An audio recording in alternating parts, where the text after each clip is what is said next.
and welcome to my video book review. I'm Elizabeth Newton, the author of the Train Flight series. This is the second video book review that I've ever done in the history of my life. The book that I'm going to be reviewing today is Dandelion Fire by N.D. Wilson. As you can see here, this is the first book, 100 Cupboards. Very intriguing, as I spoke about in my last book review. I love that cat there, even though no, I won't say anything about that because it'll be a spoiler. But I'm very intrigued by that cover, and I picked that up in a secondhand shop. And when I realised there was a second book, I was worried, because when you pick up anything in secondhand shops, it's very rare that you'll find it again, let alone the sequel. But I realised that they were more well known than I originally thought. With Dandelion Fire, the whole adventure magnifies.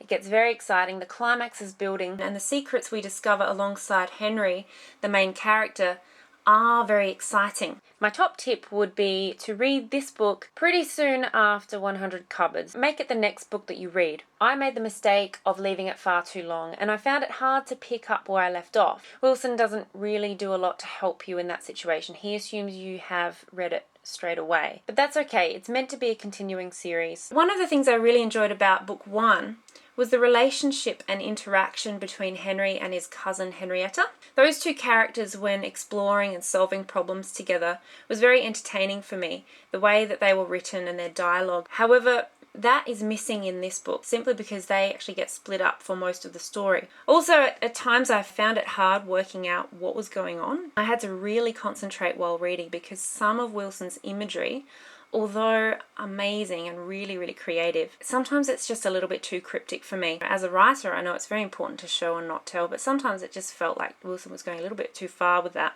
Having said that, it's still a great adventure. Vibrant, mysterious, his characters are very strong, very tangible, and the writing is pretty brilliant. You can see this is the first book and that's the second book, and as sequels always go, they tend to get thicker and thicker, which is a little bit disconcerting for some people, including me. Even though I love reading, I tend to just get a little bit overwhelmed by thick books. However, if you can kind of see that the text is nicely big. So yes, there's a lot of pages, it's a big thick book, but the text is quite nice and not all that daunting. So that's Dandelion Fire. Next time I'm going to review number 3 in the series, which was called The Chestnut King. So see you then.